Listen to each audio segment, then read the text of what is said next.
So hello everybody and welcome to a Stories of Change event hosted by Centre for Arts and Learning with Ohad Ben Shimon, and the title of this event is Starting from the Middle, Institutional Humans. And I'm Miranda Matthews. I'm Head of Centre for Arts and Learning at Goldsmiths, University of London. And in terms of what we're doing today, we have a whole series of events this year around stories of change, which can be interpreted in as many ways as possible by our invited speakers. So Ohad Ben Shimon's research explores a methodological approach to stories of institutional change, which we're really fortunate to hear about today, that engages with institutions and their connected communities, all sorts of communities that connect with the institutions. But in particular, Ohad will be discussing experiences at the Rijksakademie in Amsterdam, and actually is currently in the Rijksakademie, in that wonderful space you see behind him is the Rijksakademie and the studios there. So Ohad is an artist, researcher and educator. He has a very diverse and interdisciplinary background, which is really wonderful for our new school at Goldsmiths, which is a school of mind, body and society that education is situated in. Because in addition to art and education, Ohad also connects with and has studied the cognitive sciences, psychology, philosophy, cultural analysis, and institutional and international business. So Ohad is currently a doctoral researcher at the Department of Philosophy and Religious Studies at Utrecht, the University of Utrecht, and also teaches at The Hague University. So I would like to hand over to you now, Ohad, if I may. Thank you, Miranda, and thank you for the invitation, and nice to see people here in this meeting, some faces I know. I am officially a doctor, I think by now, but I didn't defend my PhD yet, but it is approved. I completed it and it is approved, so I'm no longer a doctoral student, I feel. You said I'm a doctoral researcher? Yeah, how do you call the phase between after your PhD is approved and before defense? I feel like a ghost a bit, a doctoral ghost. It needs a special term, doesn't it? The intermediate stage. Intermediate stage. But anyway, I'll start speaking because I have quite an extensive amount of slides here, but I do not want to rush it. So I will go through my presentation, and please do feel comfortable to raise questions during the presentation. I don't want it to be a kind of just me speaking for 1 hour. There will be a time in the middle somewhere that I will also do a short activity with you, or the people here in the meeting. But please put questions in the chat, and I'll try to keep my eye on the chat also and on the time.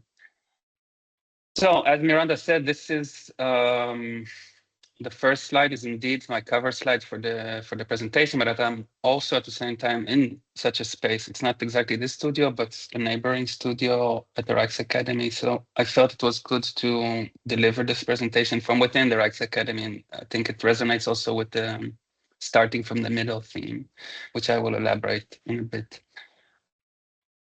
So for the series of stories of change, I was asked by Miranda to focus on starting from the middle. I'm not sure if it is really if it's a research topic or a kind of theme, but stories of change starting from the middle can go many ways, and I wanted to focus on 5 main ways in which I see starting from the middle, or how I understand starting from the middle. So the first one I will go kind of unfold is a historical shift. So starting from the middle as a historical shift. The second one is a research method starting from the middle, which focuses on embodied research. The third one is starting from the middle as analysis, and I'll focus here on post-qualitative inquiry by Maggie McClure. Fourth one is an exercise of starting from the middle. This is for you, listeners, viewers. And the fifth one is indeed a case study about the Rijksakademie. And I do want to get to the Rijksakademie case study, so please do speed me up a bit if you see I'm going too slow and I haven't managed to cover it. Is this clear so far? Can you hear me well? Great. So this theme of starting from the middle resonates in many ways, but I also like this quote by Michael Marder in Philosophy for Passengers. And similar to life itself, to existence and consciousness, a story begins in the middle and it ends there too, without an elementary preface, without a decisive conclusion. It's a really nice book that he wrote for passengers. I was reading it 2 weeks ago when I was traveling between different places, and it's nice to think about the passenger as also a figure of starting from the middle, and the focus is not on the destination or on the point of origin, but what are we as we pass through places and institutions, of course. And before I continue elaborating on starting from the middle, for me, starting from the middle and stories of change really, I don't want to say begins, but it's somehow there is a kind of origin story, at least for my interest in this topic, is that I wrote an article a few years ago about the personal experience in which I had an autoimmune illness emerging, and that really well changed a lot of things changed in my life because of that, but also it did change how I perceive a narrative and what is a narrative, what is a logical biological entity. And to this point, I don't really have an answer to what would be a normal biological reality. And I don't suffer from the illness. I kind of cured myself through philosophy, I feel. But it did kind of, yeah, shake the grounds in which I was standing, both epistemological grounds, ontological grounds, ethical grounds. So this is kind of maybe a starting point for me. And also in the, and let's call it the process of healing, I met different therapists that also, I call this disagreeing body. So the autoimmune body is a disagreeing body that doesn't know who is self and who is other, but there's a certain community of disagreeing bodies, I believe. And then when these come together and form a certain community, then there's a possibility to re-narrate who we are and how we act in the world also. So this was a turning point for me personal. Now this personal turning point, I was interested very much in how other people experience this or feel their bodies, and how do they perceive their own bodies. In particular, for my PhD research, I focused on knowledge-intensive institutions, so people working, like most of you, I assume, in academic environments and cultural environments, and how you come to articulate your embodiment in these institutions. And so it became a broader story. It was not just my story or personal narrative, but also I was curious how other people experience this. And you can think of burnout, you can think of people overworking in the Netherlands. Those of us in the Netherlands in this meeting were familiar with a lot of these cases of, yeah, it takes a toll. And I'm sure in the UK it's the same, but this kind of work takes a toll on our bodies. And I wanted to treat the body more than a vehicle to bring the brains to work, as something that is connected and has a certain or participates in a certain circulation of affect within the material realities in which we work. So while we produce and circulate knowledge, our bodies are, of course, part of that. Or actually, I think it emerges from the body, and I will elaborate on this in a tiny bit. So now starts the starting from the middle part. So historical shift I see starting from the middle because let's say I map certain revolutions that happened in the last 200 years, and then or 150 years. First, the Industrial Revolution, where material labor is really the center of production, is manufacturing of goods is the main activity in which industry is working. And somehow in the turn of the 20th and 21st century, and I will show in a bit some books and some literature on this, there starts what is called the knowledge revolution, or the knowledge economy, in which knowledge itself becomes the commodity which we exchange and which circulates rather than goods. So, but to my opinion, this is not immaterial labor. It's still very much material labor, but it's regarded as immaterial knowledge work. And the knowledge revolution somehow produced also new forms of work. So thinking for a living, I don't know if you're familiar with this term, but apparently there was a lot of literature in the end of the 90s, all called the same somehow. Thinking for a living became a new job. Now, I'm not basing my research on these books. It's more like a symptom, I think, of the times in which thinking for a living becomes this kind of new work. And also it creates a new type of worker, so the knowledge worker, so people working in academia, people working in cultural institutions. And I include artists within this. And my example about the Rijksakademie is also very much foregrounding art as a form of knowledge. So the artist is also a knowledge worker to my mind. And these are quotes from some of these books. So the knowledge workers are the horses that pull the glow of economic progress. Companies with a high proportion of knowledge workers, let's call them knowledge intensive, are the fastest growing and leading economies and have generated most of these economies' growth in the past couple of decades. And knowledge workers constitute more than half of the employees in advanced economies, according to Kellerman. We can debate if knowledge worker is actually a thing, but to my understanding, it was very helpful to think about this figure of the knowledge worker, especially when we come to think about where is this knowledge worker working. And there I define also the knowledge-intensive institution. These are the places in which the knowledge worker works for a living. And the definition I use here, but we can again discuss this also, is academic and cultural environments in which knowledge production and circulation, organizational structures, and lived experience are deeply entangled. And I approach such institutional life, knowledge, and embodiment as relational, contingent, and emergent processes lived in practice. Now, there's a few questions here, at least two major questions for me. In this historical shift is how do bodies, knowledge, and institutions co-constitute one another in situated ways? And also, how can carefully attuning to this co-constitution ethically and methodologically reorganize the conditions for knowledge intensivity to emerge? So there's a certain kind of intervention we can make in this co-constitution of bodies, knowledge, and institutions.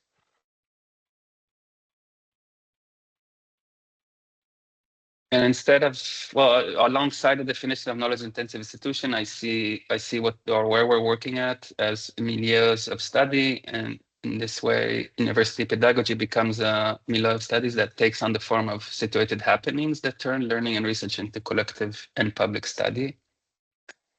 And also defines a situated research practice that is complemented by another kind of distance and involvement, one that is not related to going up or down on ladders, but to going through the middle. So here comes back through the walk, starting from the middle. And within this circulation of situated happiness, the knowledge institution, I think it lives within this situated happenings. And this is where we study and teach. So it's less fixed. I also do a lot of research on organizational change and what is an organization. And I do not really agree to the definition of an organization. I think these four walls that we call an organization, it's a bit fictitious. And that's why I try to kind of make it a bit more flexible and turn them into knowledge-intensive situations. Let's call it like that for now. I'm soon finishing with the historical shift part. In this kind of framework, temporality is very important. And time functions as a certain hinge or a kind of hinge, which it is at the same time fixed and continuous or flowing. So I see time. There's a double way we can see time. I'll show it in my case study example a bit more. And also the knowledge-intensive institutions, these boxes or black boxes or four walls we call institutions, they're also hinges themselves where relationality is both jointed and disjointed, and we can also articulate and disarticulate embodiment within them. So it's a kind of double movement of articulation and disarticulation of the institution itself, but also of the bodies and people and the relationships that are in it, or that inhabit it, let's say, not in it, or that embody it even. I like this quote by Gramsci: the old world is dying, the new world struggles to be born. In this chiaroscuro, monsters are born. Again, starting from the middle as a kind of shift between the old world and the new world, and this in-between time.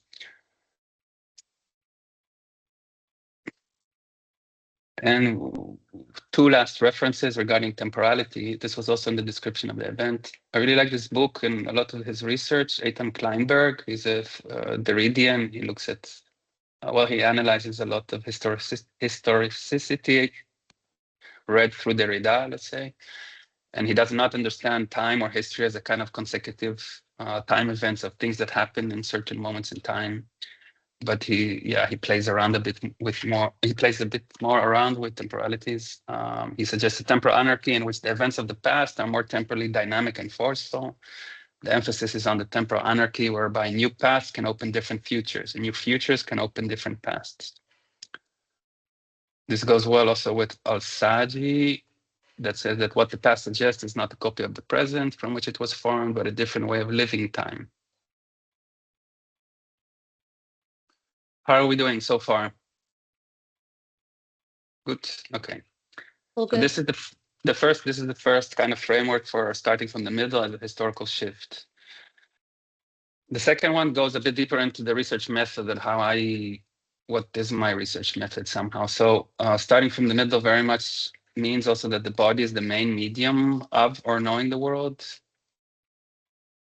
The Dutch speakers here can say also that middle in Dutch is also kind of the waistline or the area of the body, the waist. So it's very much embodied word. Also middle, it's spelled differently in Dutch, but and in my research, embodiment is both the subject of my study and also how I conduct it. So doing embodied research, doing research on embodiment, which was my focus of my PhD, requires to conduct this research in an embodied way. It would not make sense to do it otherwise, I think. And caring from the world, from this middle of a set of relations, resists clear separations. And I'll go into ethico-onto-epistem-ological relational bond by Geerts and Iris van der Tuin, by the way. But this article is just by Geerts. Engaging with these institutions and knowledge-intensive institutions in the community they affect and are affected by from within.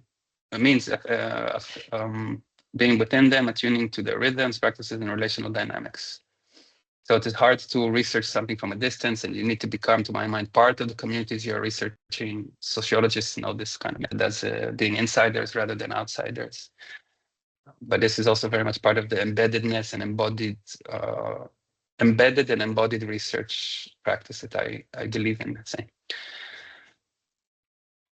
And ethico-onto-epistemology means we cannot separate ethics, ontology, and epistemology. Some of you already probably know this, I think, but it means that also when we produce knowledge, it's not so easy to separate these things, right? We cannot separate who is doing the research, with which tools they are doing the research, and how that affects the way they behave in the world with other people and other bodies. And because we are also part of this world, we can no longer really see ourselves as distant observers of this world, right? We don't have any more a freestanding perspective. There's almost, you could say, no innocent bystanders. We're all institutional humans. We're all in the middle of things. We're all in the midst of things. It's hard to take that external viewpoint in embodied research. And well, this was a sketch. All these sketches, they were, if you saw on the first slide, they were things I wrote on the walls in my studio. Now this studio is empty. There's no writing on the wall yet, but it's hard also to define embodiment. So in my research, I talked to a lot of people, about 50 people working in academic environments and artistic environments, and asked them what they think embodiment is. But I also like this basic definition by Xordas, anthropologist. An embodiment for him is an indeterminate methodological field defined by perceptual experience and mode of presence and engagement in the world. Embodiment is a matter of shared, mutually implicating, and never completely anonymous flesh. Flesh is a tricky concept. It's hard to unpack it, but and that's why it's not kind of definitive definition of embodiment, but I just like how he talks about indeterminate methodological field. Okay, so we did starting from the middle as a historical shift. We did it as a research method, but very important is also how we analyze whatever data we collect or what we gather in our research. And I found very helpful post-qualitative inquiry school of thought. Let's call it like that. And there again, there's an embodied knowing and a situated researcher, and this is the part I like the most somehow.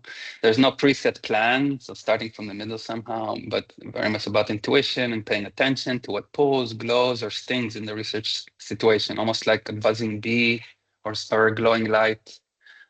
And it's ongoing, it's unfinished, it's organizing, but also at the same time disorganizing processes rather than stable structures or entities.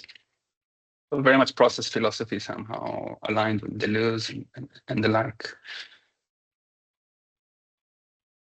And these are nice quotes by Maggie McClure. Capacity for wonder as an intensity that seems to reside and radiate in the relationship between data and researcher. Such movements of desire and intensity connects bodies, human and non-human, animate or inanimate, virtual and actual, including bodies of knowledge.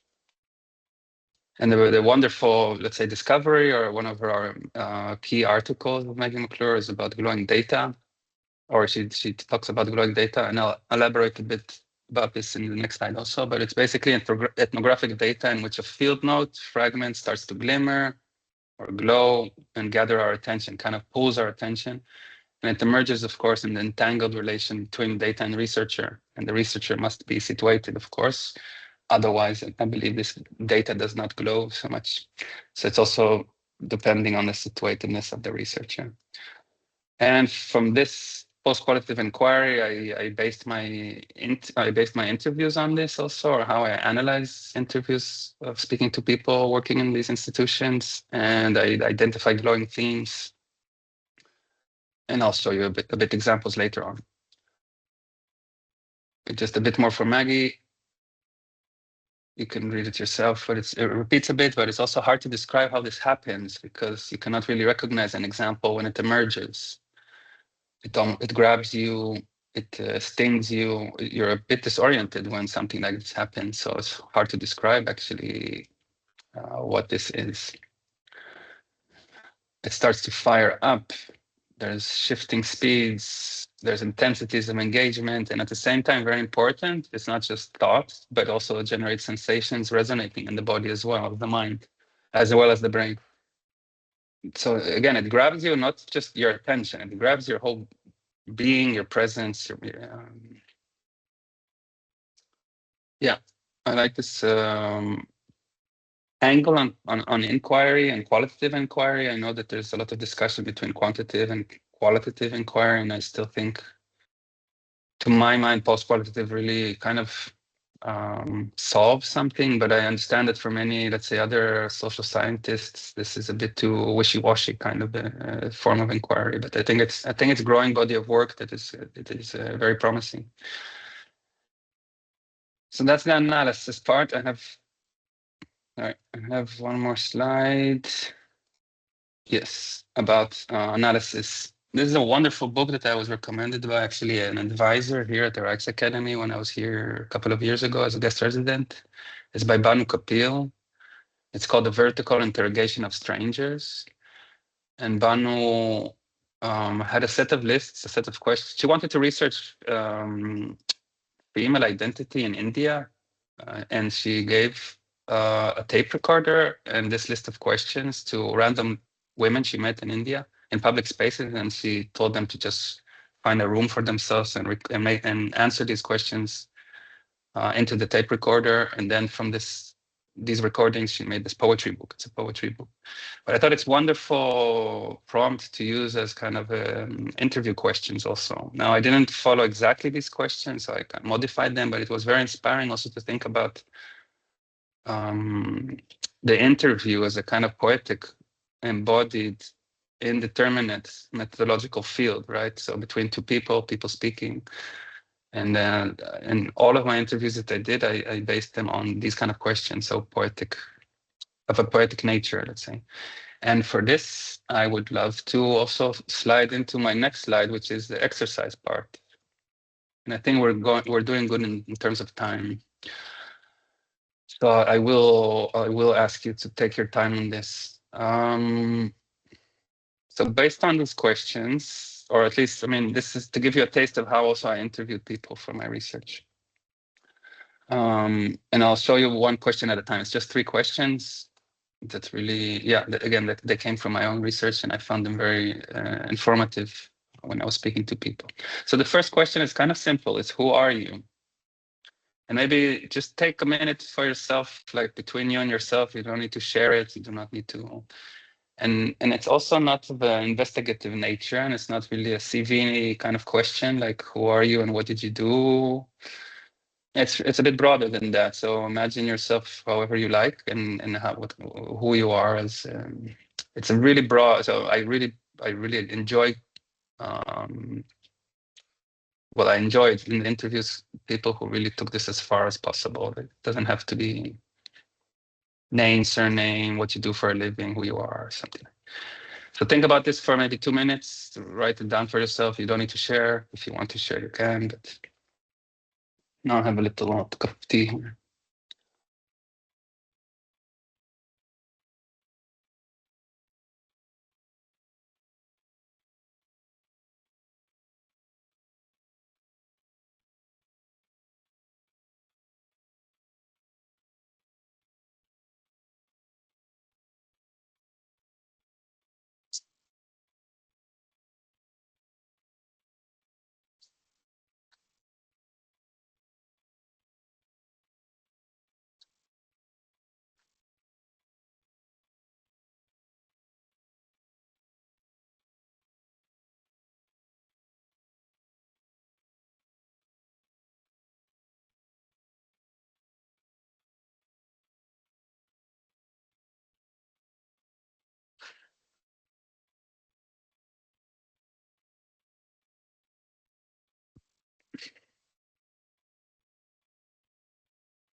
We can probably spend the whole evening thinking about who we are, I think, but I'll give maybe 1 more minute and then we go to the next question.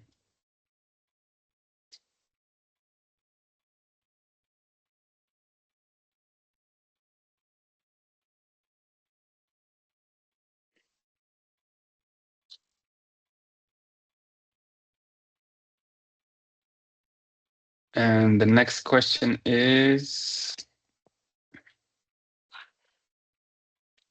how will you begin? Again, very broadly, so it doesn't have to be anything specific. It's either what is your way of beginning things, or if you're a researcher, how would you begin research? If you're an artist, how would you begin working on a work of art? If it's, how would you begin your day? How, it's really, how would you begin?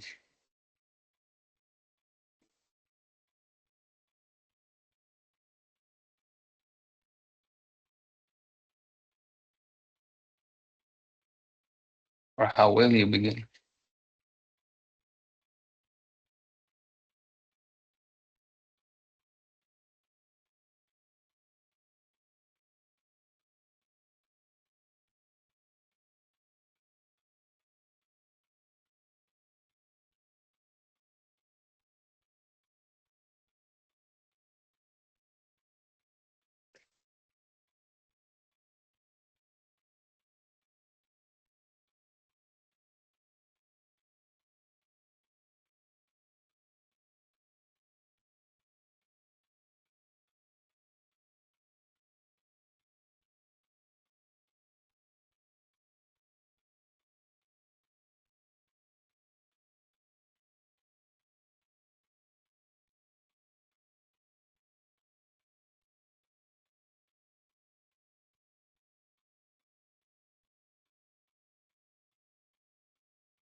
Maybe 1 more minute.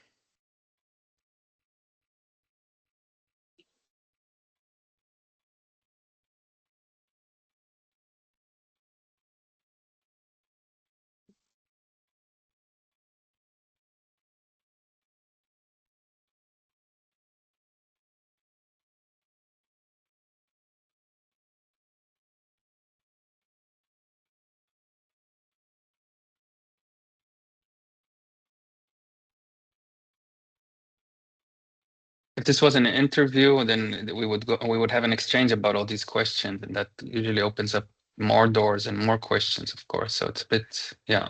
In this format, it's kind of one way, but there's also questions as openings for conversation, and maybe we could maybe have a conversation later on about these or what you experience with these questions.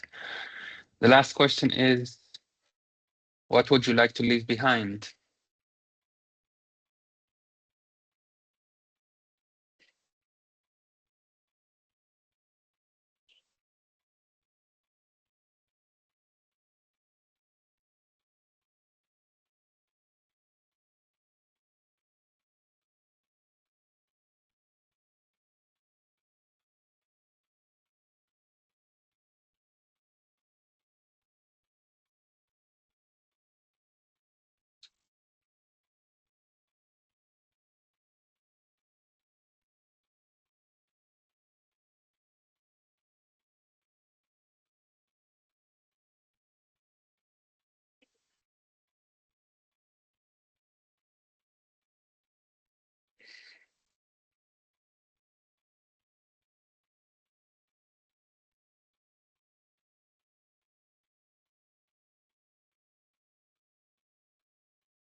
It can be in life as a grand project, but it doesn't have to be that grand. It can also be at your where you're working, in your circle of friends.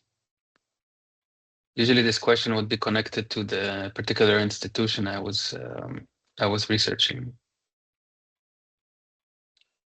So it doesn't have to involve a kind of historical, what would you like to, yeah, what kind of trace would you like to leave in the world or something like this. But again, it can be a research project. So what would you like to leave behind as a research project or as a certain pedagogy? Maybe if you're teaching, what would you like to leave as a teacher?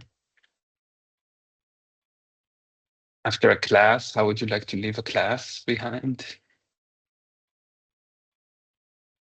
A school you either were studying at or teaching at?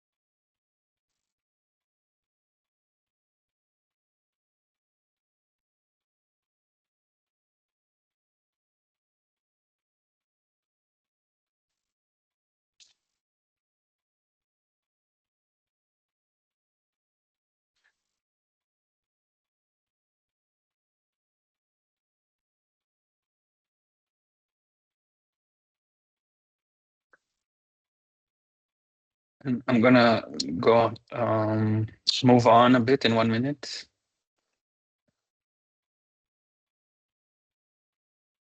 But I would really love to come back to this actually at the end if we do have time. I'm very interested also in what you doesn't necessarily mean that I'm interested in or I would like you to share your answers, but just what kind of mode of presence or thinking it prompted in you somehow. So I'm going to move on. Keep your notes from this, maybe just for yourself or for later on if we do go into this. So the next part of the starting from the middle is indeed the case study of the Rijksakademie that I would like to share.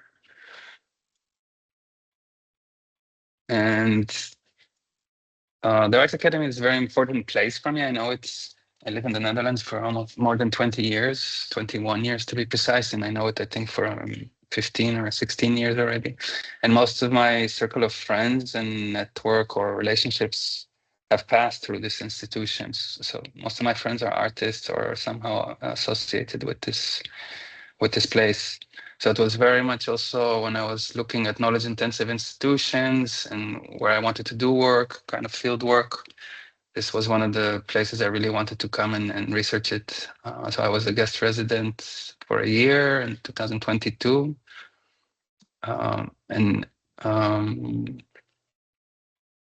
Yeah, I had a personal connection to it, and the people that were here, and also the people I interviewed. These were also a lot of people I knew already, or part of my friend body, let's say. And I didn't think it was a problem, to be honest, to interview people I have personal connections with. I didn't. Again, it's an embedded research, so it doesn't have to be in a kind of external observer that is like in a scientific lab conditions that I should not know the people I'm speaking to or interviewing. I didn't feel it harmed in any way, let's say, the data I collected. On the contrary, using, again, the post-qualitative inquiry and embodied research methods, I thought it was very appropriate to choose something I really liked and wanted to be in. So I'll give a bit of history of the Rijksakademie in the next slide. For those of you who know it or do not know it, it is what is called the State Academy, I think, in English. But it's just known as the Rijksakademie, or the short for Rijks for short. We call it the Rijks. And it's again, this is debatable. It is officially an international postgraduate institution, but at the same time, it's very much also an artist residency, international artist residency, and depends who you ask what it is. I think if you ask artists, they would never tell you it's a postgraduate institution, because there is no degree here, really. You don't get any degree. There's no curriculum. It's to an artist, it does not feel like a school, but maybe to the outside world, it is a postgraduate institution. Knowledge institution. It's located in Amsterdam, Amsterdam Oost. It was established in 1870, and it was actually a former cavalry barracks. So the Dutch military and the horses were housed here, and a lot of the stables were transformed into studios. So on the manege, which is the bottom floor, they're all horse stables, previously horse stables, and now artists are inhabiting those spaces. And I'm speaking to you from this complex, from the middle of this complex now. Yearly, there is a selection of a very fierce selection of 25 artists out of 2,000 candidates. So you can do the statistics, and then they have a residency of 2 years here. And so in total, there's 50 artists here inhabiting the place and rotating. So one cohort finishes, and then the other cohort is going to the second year, so-called second year. But there's always 50 artists here, with some satellite artists like guest residents. And now there's something called tech fellowship. So different experts from different fields come and spend a few months here also as a kind of tech residency. There is no curriculum. For educators, this must be interesting. But there is a studio space that you get, quite a nice and luxurious studio space in terms of studio spaces in the Netherlands or in Amsterdam, which is hard to find for free. So you do not pay for the studio. You do get a stipend. It's not very big. I think it used to be 1,000 euros a month. It might be a little bit more, but it's not very big. But what is big is the housing. Accommodation is kind of solved. So the Rijks owns a few apartments nearby the Rijksakademie, and artists have to pay quite cheap rent for living there for 2 years. I used to live in one of those rented apartments also. And you also have work budgets. And again, it's not very big, but this is all state funding, right? It's a state academy. And there are technical workshops. They're known also very much for the technical workshops. I'll show you a few photos in a second, but there's metal workshop, wood workshop, media workshop, ceramics workshops, and there are state-of-the-art kind of workshops with great experts in the field. And then there's a a group of advisors that circulate in the Rijksakademie yearly. So yesterday, Mike Nelson was here. He's actually here this week. Tomorrow, he's here again. You know Mike Nelson, probably a British artist. He will be here tomorrow again. He's gone. But they're a world-known artists that advise from the professional field, from their careers to their residents. And then the only moment in which the Rijksakademie opens its doors to the public is the yearly exhibition of open studios. So the artists are required to open their studios to the general public. I think I will move a bit faster now after this historical overview. This is how the technical workshops look like, metal workshop. And these are artists in their studios. Two examples. When I was here also, there were residents and the new. Okay, so now comes a very interesting, again, pivotal point. When I was doing my research here, I discovered a very interesting artwork, the only actually public artwork here in the institution, which is called Studio Index, made by Sasha Paul, the artist in the picture. And it is kind of architectural maps or the blueprint of the whole complex. But for Sasha, who created this artwork, he wanted to document every artist who worked here at the Rijksakademie, who had a studio, and exactly which studio they were in. So I'll show you details in a bit, but then each artist name appears next to the name of the studio. And also if they moved between studios, because you do shift studios along the 2 years, you might move to another studio. This he also documented. So for him, it served both as an archive somehow to archive all the names, but also the kind of speculation of how the institution evaluates even the artists. So let's say promising artists are given larger studios somehow, and what is a promising artist exactly?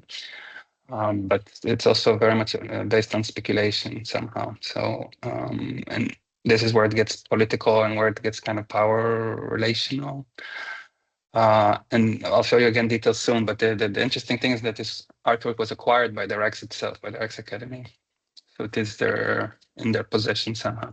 This is Sasha speaking when I was interviewing him. He wanted to think, or he started to think, would it be possible that history might influence you in a space which you're inhabiting now from what happened there before? For him, history was a starting point, and the bodies that were in that space, the person, the characters, the work that happened there. He says he doesn't see ghosts or something. It was more, sorry, it was more speculative. But I remember that he really felt, and a lot of artists that passed through these studios, because it exists for so many years, and many things happen in these studios, even though they're white cubes, like you see here. There was a spectral sense of presence for many artists, and also for Sasha, and he wanted to document that somehow. So this is the home map. Do you see my cursor? I don't think you see my cursor, right? No.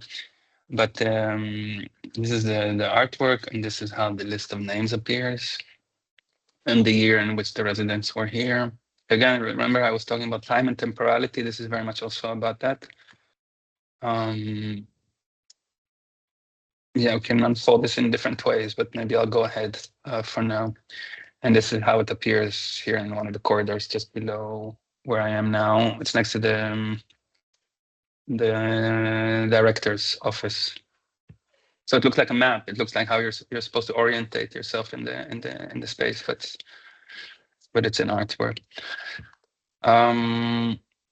So what comes out of this mapping kind of or archaeological investigation of Sasha and my fascination with his work also, or with the artwork, is there are a few things that come up. The first thing is orientation and disorientation. If you do spend time here, you do feel a sense of disorientation because you get lost very easily. It's a massive complex. I don't know. Well, you saw the pictures in the beginning, but even for people that spend here 20 years, they just get lost here. It's very easy to get lost here. So orientation becomes a thing. This is from an interview I made with an alum. And I like how she talks about this because I spent so much time here in these 2 years. It's really like an organism, you know, and the way you move around and how you find the project space and how you get to know this building. It's like organic in the sense, or organism. Like you get, she compares it to the way you get to know a body of somebody else. It becomes step by step very familiar, like my own body or like someone else's body. as if you have an intimate relationship and then you get to know a body. And I think with the building, you can have a similar relationship. And that first is just a building, and first it's just a body, but then you get to know both. I feel this myself when I walk around here after I've been here many years, even nowadays, that somehow you kind of embody the institution to a certain extent, I think, and you move around with this kind of sense of being also the institution, or being the body, or being the organizational body, let's call it, or the institutional body. I like this quote by Sarah Ahmed: spaces indeed are like a second skin that unfolds in the folds of the body. So these institutions become part of our body. And that's also where it becomes a bit sometimes, where the friction kind of develops, or people speaking of trauma of many years working in institutions. It tickles something inside us, I think.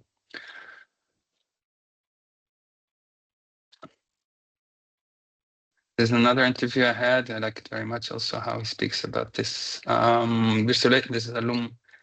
This relation between the institutional time and residence time, and how these times and temporalities, how it works. And it keeps me asking, who's the institution for? Is it for the institution, or is the institution for the residents? And this kind of tension between these two. And then more important question, the other question is, what is the institution at the end then? Is it the hidden infrastructure of it? Is it the board? Is it the people who work there? So this kind of this is very much important point. This kind of relationship between individual and institution needs to be politicized much more. It's not just individuals working in institutions, but there's a strong tension there. And I even sense it now. Now speaking to you now, it's 6:30. I think the people who work here as institutional, or the management, or people that work a daily job here with contracts, they're gone. They went for dinner already, and the artists stay here as kind of ghosts after the clock time has finished, the normal working day. A lot of artists just arrive now into the institution. So and then what is the institution, or who is the institution? If according to different times, it's a different thing, right? So anyway, I find this fascinating. Another thing that came up a lot in interviews that I did was intensity. And it's a very interesting topic or theme. Masumi talks about intensity as non-linear processes, resonation and feedback, which momentarily suspend the linear progress of the narrative, present from past to future. Intensity is qualifiable as an emotional state, and that state is static, temporal, and narrative noise. It is a state of suspense, potentially of disruption. It's like a temporal sink, a hole in time, as we conceive it and narrativize it. So this very much connects to stories of change, I think, because intensity is like this thing, or like this bee, or something very kind of grabbing, something that grabs you, that confuses somehow the whole order of the narrative, I think, and maybe begs the question, what do we start from? And again, I think starting from the middle as a research methodology, or starting from the body and embodied experience, is somehow a way to deal with this intensity. But at the same time, it's the consequence of it somehow. So anyway, this is from an interview. For me, it was a very intense, they search for this. A lot of the residents come here for this intensity. It was a very intense time, and this is what I was looking for intensity. You can have an intense time for 2 years. It's like having a party and then you leave again. But I mean it in a very energetic, positive way. I mean, there's a kind of hangover afterwards, because it's so intense here. I really wanted to have 2 intense years. I mean, in the sense of working and sharing work processes. It's interesting that intense in Dutch is, you say intensiteit, and it doesn't necessarily mean this kind of intensity of in a very upbeat way. Intensiteit is also kind of calm focus or concentration. So a lot of artists come maybe to focus and concentrate because there's quiet, and you can leave the outside world outside of the studio and focus much more. Intensiteit in that sense is not just the same thing as intensity, I think, in English. And another quote from an interview, you are really very much in this institution, and it's quite intense. This is a community at Rijks. I think it's continuous with like alumni, you still feel like you're part of people that went through this trauma. This experience is an intense experience.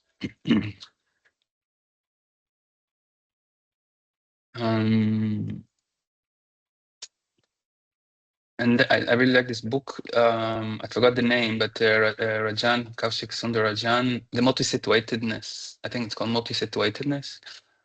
is anthropologist from 2021. The situated perspective of the individuals concerned is always in tension with the situated perspectives of institutions that script their particular desires for a life. Elucidating the former, therefore, sheds light not just on the contingent rationality of particular or particularly interesting individuals, but also on the institutions that provide affordances and constraints for the trajectories of their lives.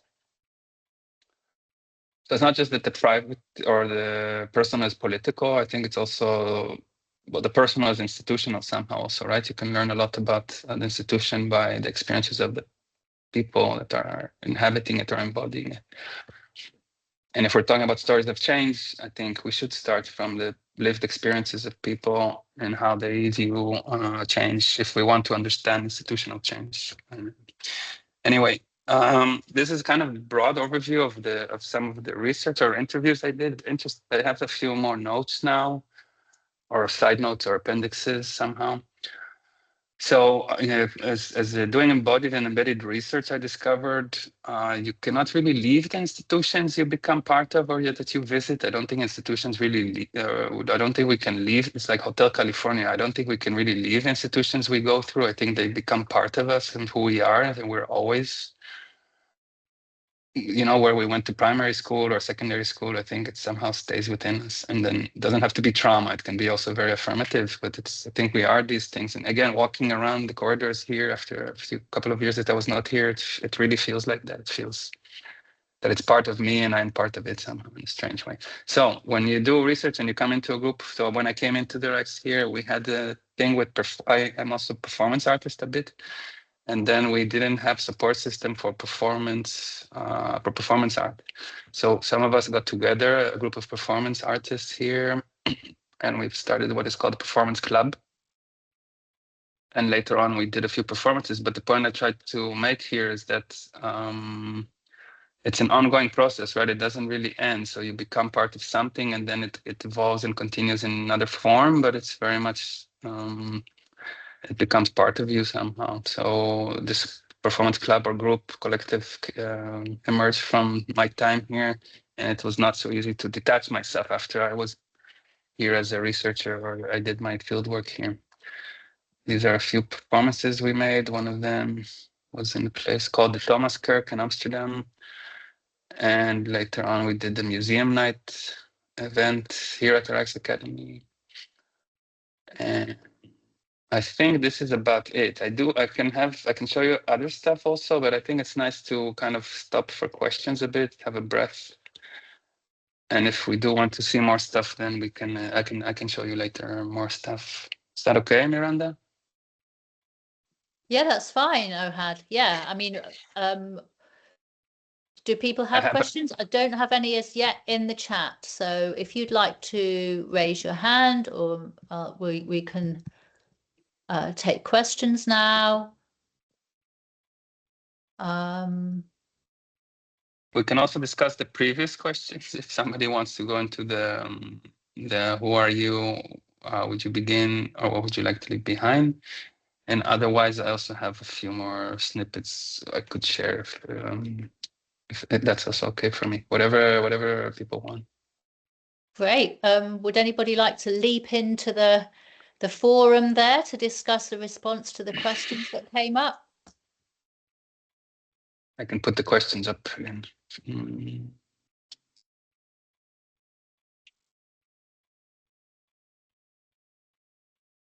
Again, I don't know what's the common ground we have here in this group. I don't know most people. I know Anastasia, but that's the only person I know here, I think. I don't know, yeah, what people, who Esther. are people. Yes, Esther. Esther Sayers, would you like to respond to the questions or ask one? I was really, really interested in the way that you did that, the way that those 3 questions and the time that you gave us kind of really were an exercise in situating ourselves. And you advised us at the beginning not to do it as if it was a CV or a application for something, but more to focus in on who you are in other ways. So they were really interesting. I enjoyed that as an exercise, and I wondered where it came from, because I imagined myself trying to come up with a set of questions in order to situate a group of people into an embodied space, and I would get the question wrong quite a lot of times before I got it right. And have you honed it down over time? What happens when you ask the wrong question?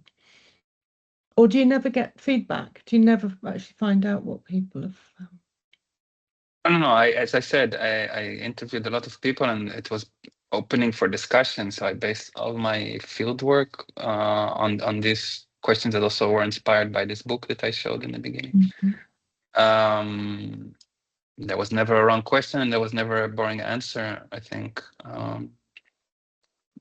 Yeah, I don't know if that answers your question, but I think, well, for me, again, it was very much, I was very afraid of doing interviews, or hesitant, not afraid, hesitant in doing interviews in a very pragmatic way, like as a program and a kind of Q&A kind of thing. I didn't like that idea. And then poetry or poetic, let's say, register was really helpful for me.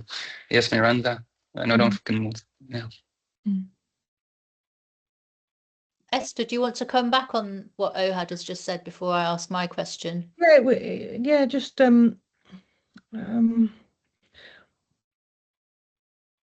I feel like I would quite easily end up with a list that I couldn't work with. You know, when you ask people for feedback, and sometimes the responses are so wide and varied that it's really difficult then to move it on to somewhere else.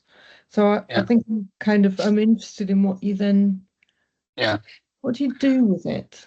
Yeah, so this is where exactly, this is where I'm going to go to that slide, but this is exactly where post-qualitative inquiry was very helpful for me. So this kind of glowing idea, the concept of Maggie McClure, and again, it's about how you feel to that piece of data. You know, somebody can give you a list of 10 different things, but what tickles you the most? I'm sure something tickles you the most somehow. So to run with that somehow, or the thing that glows for you. And to put this, sorry. No, I really like that. I like. Yeah. To trust also, to trust what comes up in you from that encounter, and also an encounter with the data, but also with the person and with the let's say the field or the space you're in. Yeah, taking the confidence to go with the glow, as it were. To go with the glow. I like that. Go with the glow. Yeah. There's a lot of literature. I have references at the end of Maggie McClure. She's fantastic. You should really look into her work if you don't know it. The Wonder of Data is one of them. The Offense of Theory is another great one. Yeah. Thanks. Anastasia? Oh, could I just nip in there? Sorry, because Miranda. my question relates to what you've just been talking about. And that, so that there is this focus on the glowing data and also intensity, which seem to correspond with one another. If something is glowing, it also has an intensity. I wonder, because if you could give us one or two examples of what you found to be glowing data, and whether it was just what people said, or whether it was their artwork, or whether it was like, you know, those images you showed us of the space and the map, whether that was glowing data in itself. Yeah, so I mean, it's a great question, and I'm now working on 2 articles about this that will come out soon. But it's really the connection between the data, the person, the other person, the interlocutor, the space, and let's say the theme for now. But and it's also kind of you see how I interweave also Masumi together with an interview from somebody. So it's also very much also a theory. So the theory also glows. So your favorite references that come to you also that glow to you somehow when you're thinking about that, or when you're working with that theme of, for example, intensity. You can think about the words like, and sometimes people would reduce it to words or to language. I don't think it's possible to reduce it just to words, keywords. I think it's different from social science in the sense that, or it's, let's say, innovative approach to it, because it doesn't have a fixed idea of what even those words mean. So if I say intensity, for me, it might mean something totally different than what it means for you. But I worked with a long list of words. There's community, there's, I don't want to go. I don't want to sidetrack a bit now, because intensity is kind of the central concept, at least for the central theme, at least for the Rijksakademie. But yeah, does that help you? Because the data, again, it's if you're interviewing a group of people and you see commonalities, that's one thing, right? That's kind of common practice in, I think, social science, anthropology, ethnography. But then there's also literature or philosophy, at least for me, humanities was very helpful in this regard. And also somehow the material realities in which you are in. Now, intensity does not necessarily reveal itself so easily in materials or in a lived experience. Like if you look at the studio, I don't know if you sense intensity, but the daily rhythms, the temporalities, the timelines, those are intense because, for example, at the Rijks, 2 years is a very short time for artists. And you kind of live in a fairy tale land for 2 years and then it's gone, right? And before that, you didn't have all these conditions, and when it's gone, and you have to work your whole career to regain this kind of sense of I don't know, embodiment or presence. But it's a bit tricky to unfold this now in like 5 or 10 minutes. But and it depends on the specific person somehow. I think there are a few more questions I would like to go into, and then maybe I can come back to this. Would you like to speak and talk your question, Anastasia? There's Anastasia, yes. And then Laurence. Yes. Yeah, thank you, Ohad. I'm glowing from the glowing that you're talking about. It's, yeah, I just wanted to answer your question about what it was like to answer your questions and then ask you a follow-up.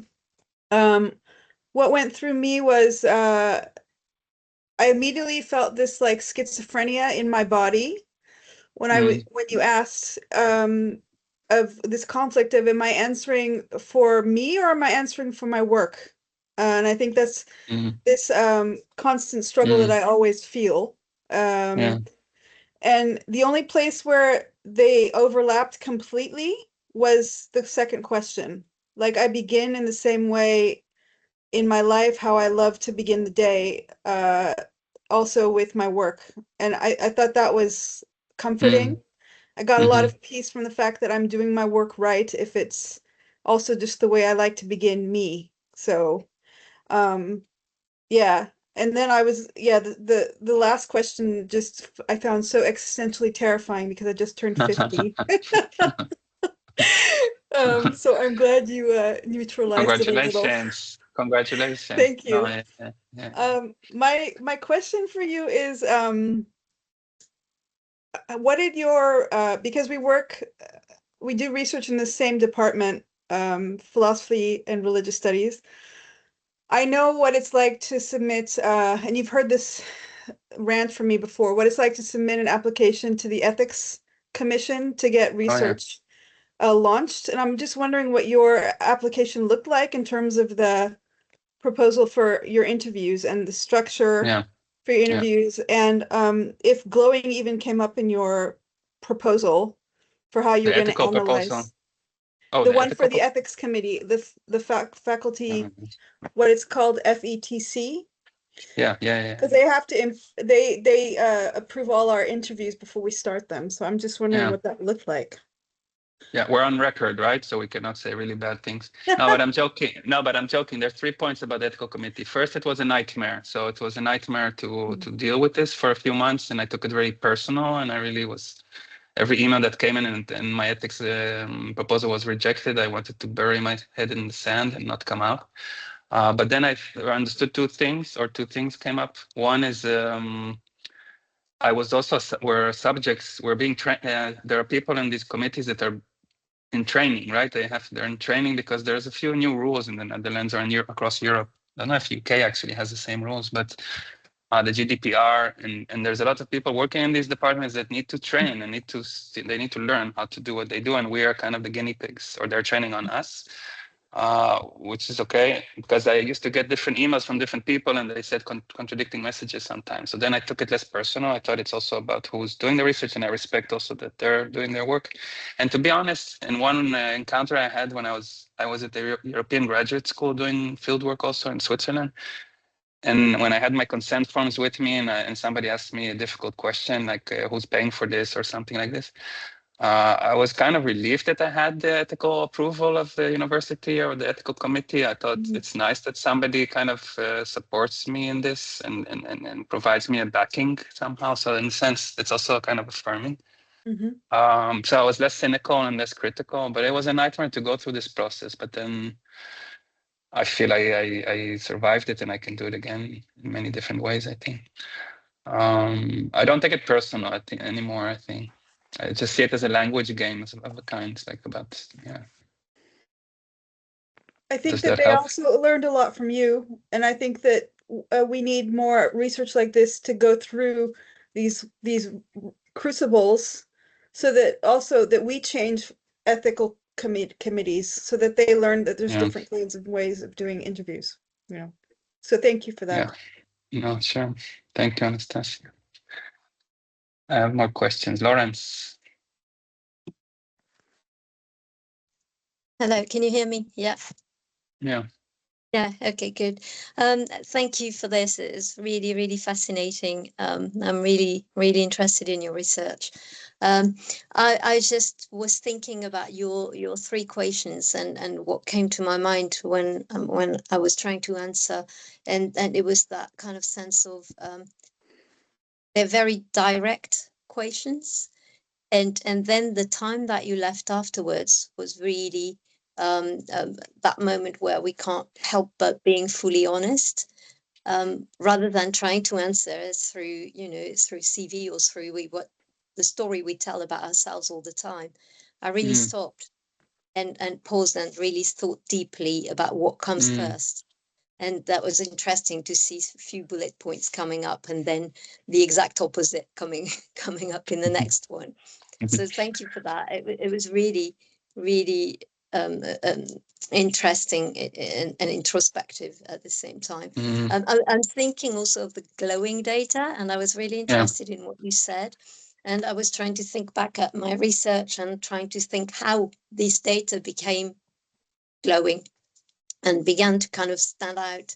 And I was thinking that, isn't that, and it's kind of a question I'm asking myself, or maybe I'm asking you as well and others, isn't it that kind of, when the data start glowing, we kind of grab it and make it a story that we repeat. So it's kind of, is it through repetition, and we tell it one way and another again, and then we start finding connection between others, and that's where it begins to make sense and to form a piece of research. So I was quite interested in that idea of glow, and the idea of repetition as a form of announcement. I really like this idea of repetition, indeed, because indeed, what is glow? At least if I visualize it for myself, it has this kind of repetition of rings, like a radiation of some kind, right? Of a glow. That is, there's repetition even in the material sense, I think, of a glow, right?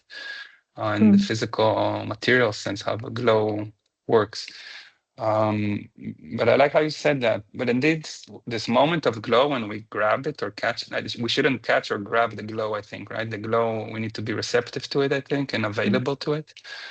But then why does it glow in the first place? It's also a repetition or a kind of something from a previous, from before that glow, right? Because otherwise it wouldn't glow for you. So somehow this is like something that is emerging because it repeats a previous experience you had, maybe. And here I become a bit more psychotherapy, like a psychotherapy. But it's fascinating. I really, it's very generative, this idea of glowing data or something that glows. I like how you frame it. Yeah, I think it's, I agree with you. Yes, and I think it glows through you, through the body, through your experience and your own experience of what's happening now in the moment.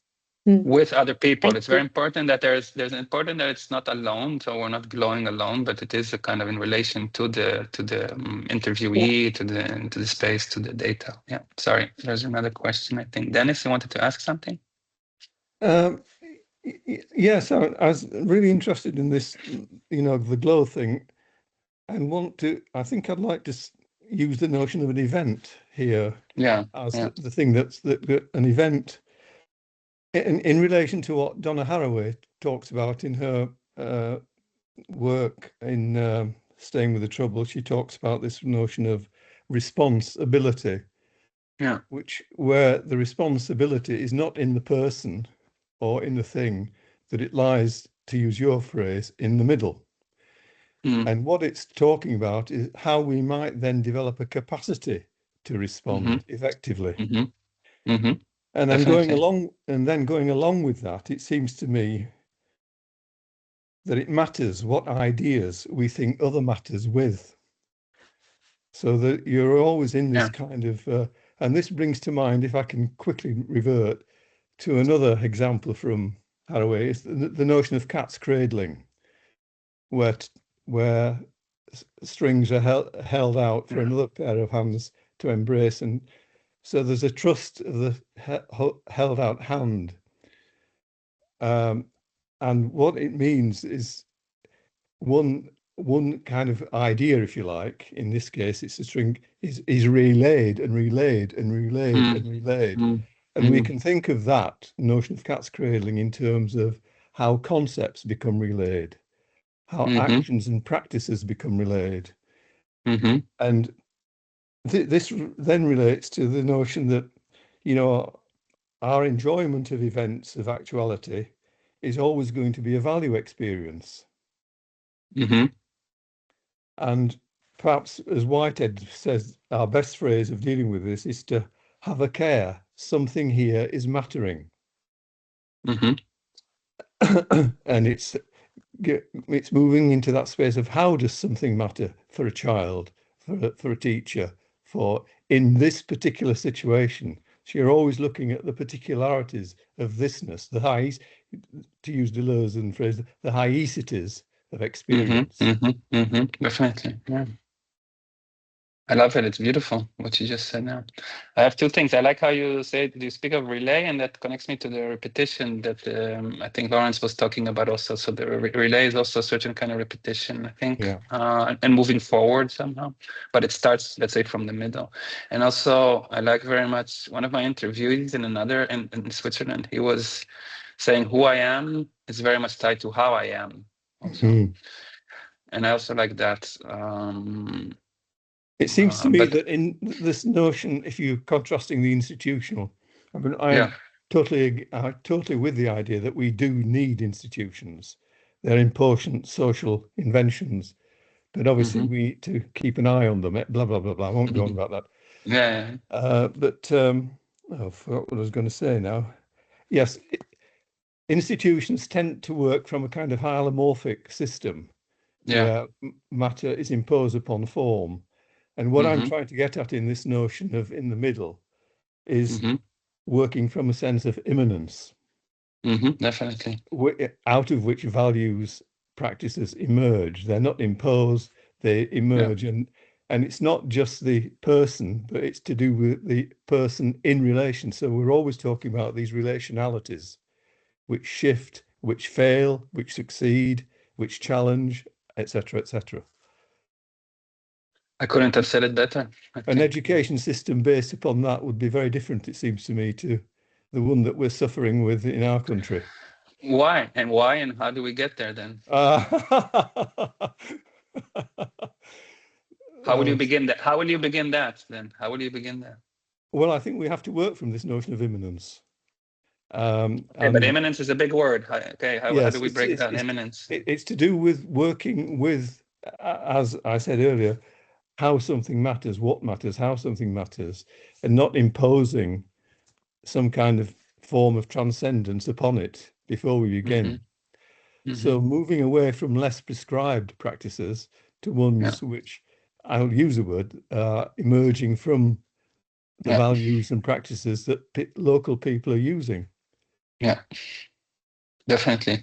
And I think maybe like what I try to present is, I don't like the word toolbox. I really hate it, to be honest. But but it's a kind of fragmented toolbox of things in which we can start to think of this immanent practice in institutional life. But I don't think we can make it into one coherent whole, and I don't think we want to do it. I agree. Yeah, so I don't think toolbox is a bad idea. Yeah, there's too many toolboxes today. But it's using. Yeah. Anyway, I've hugged the space a bit, so. But medium and middle, starting from the middle, is also a tool, right? The middle or medium is also a tool. So starting from the toolbox somehow. Maybe I should rename my presentation starting from the toolbox. No, but I agree with you. Thank you very much. It was great.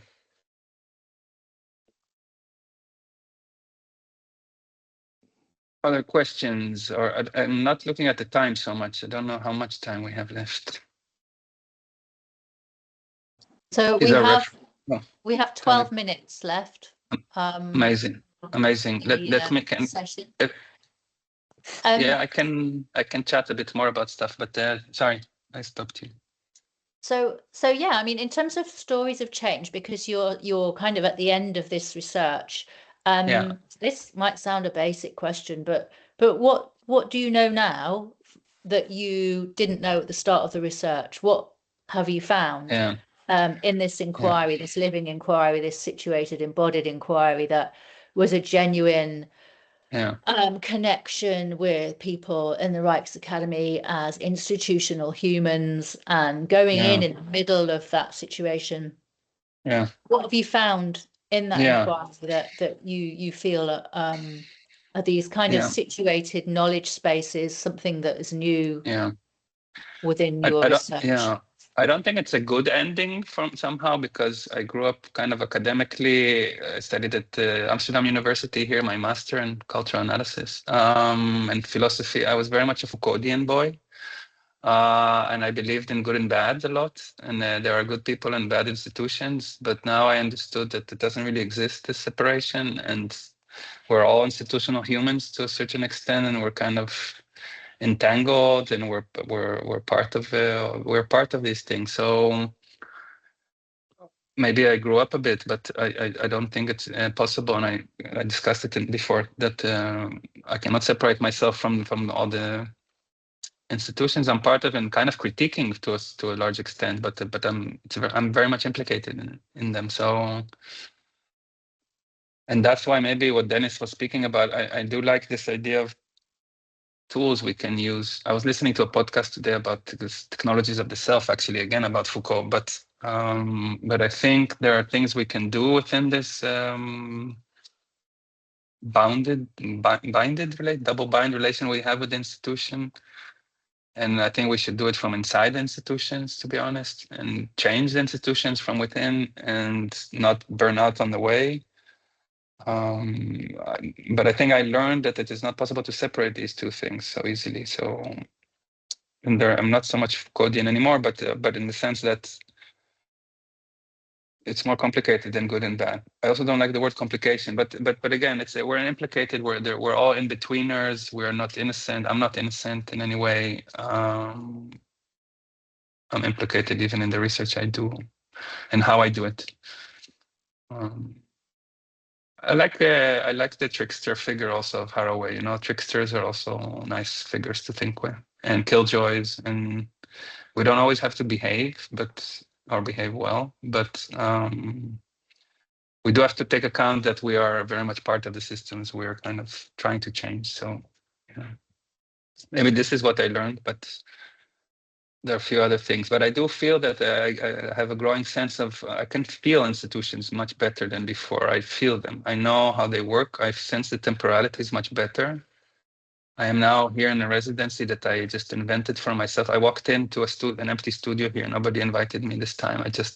I walk in through the gate and I find ways to enter, and I know everybody here. So I know how it works, the different temporalities here. So you can be a trickster also when you learn a bit more this tension between the temporalities, human temporalities, institutional temporalities, and then we can change it a bit more, I think. And something to play with. Time is something we can play with, I think.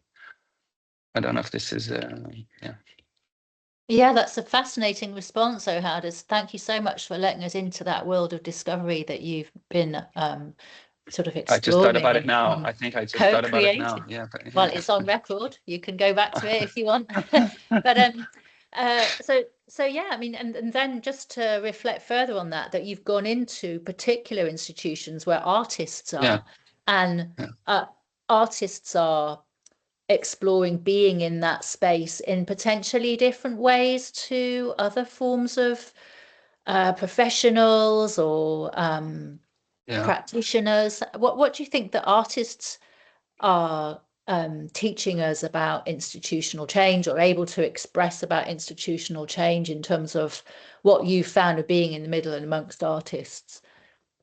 I was surprised how much normative and conforming actually artists are also. I mean, it's very much they're also implicated, right? If I say that there's no innocent bystanders, artists are part of a big global art market and economy. I'm kind of familiar with it a bit. So I don't believe in the romantic artist figure or anything like that. But so, yeah, there are knowledge workers also very much, and their knowledge circulates in certain ways. But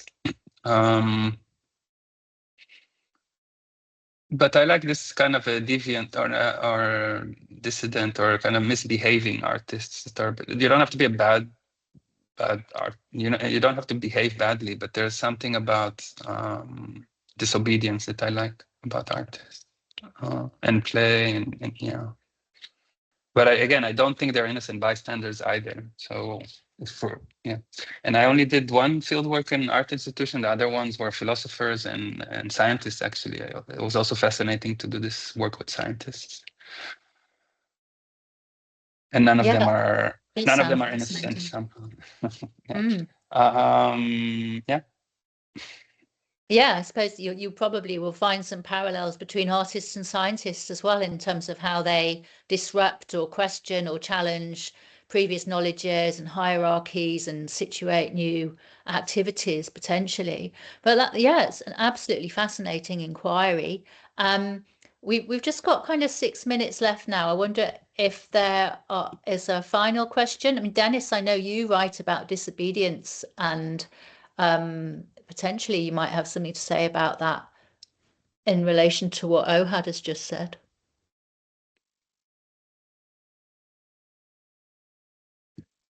Well, it was a book I wrote a few years back on disobedience and pedagogy, and it was and art. It was to do with how artists, in this case, and pedagogies. I mean, I'm thinking of teachers I worked with in London years ago who were pushing the boundaries, who were being disobedient to the institutional structures within which they worked. And some of these teachers, I'm thinking the work at, it shows my age now, at Crofton in South London, where they started this notion of issues-based art education.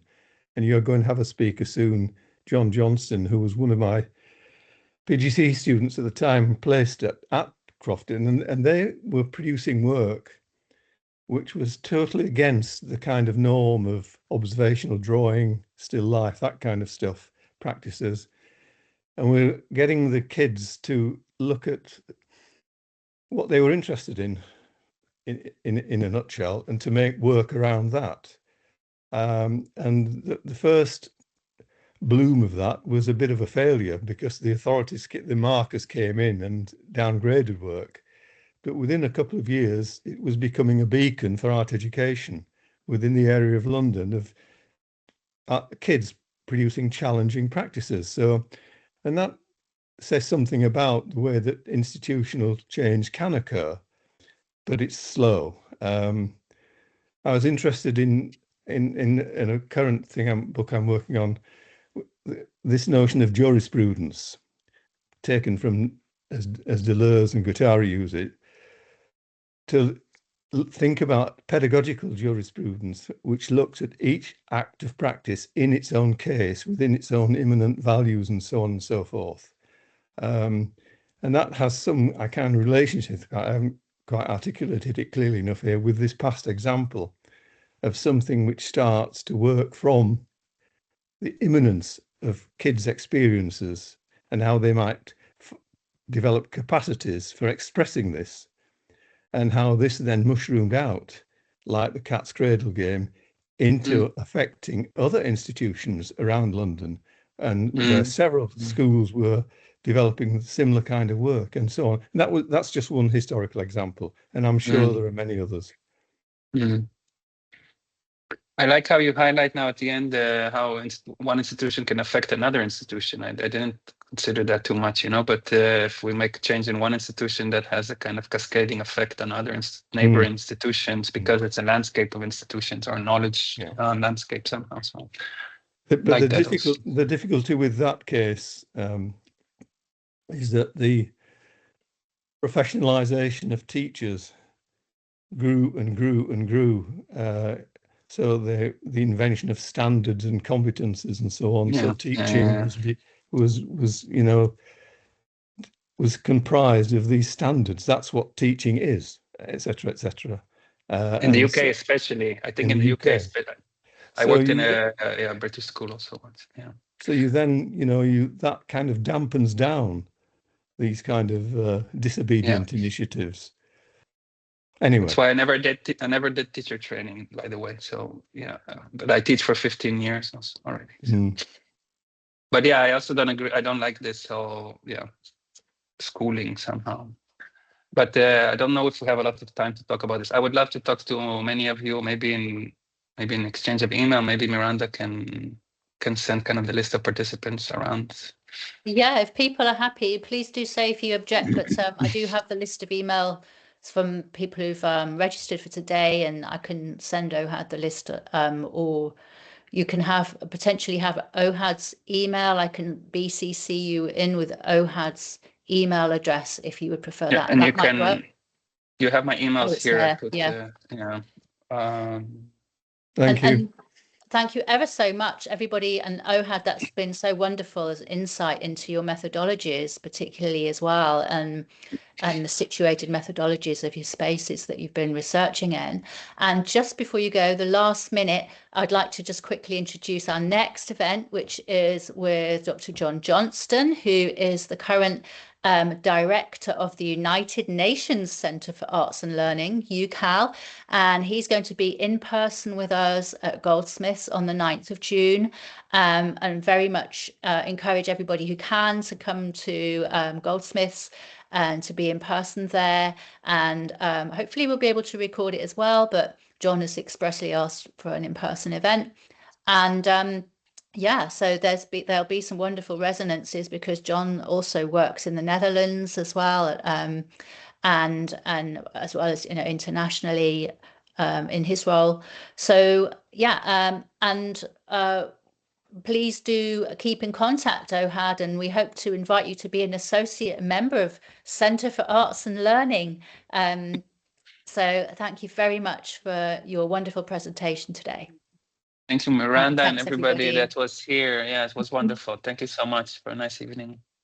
Thanks very much. Bye. Thank you. Bye-bye. Bye.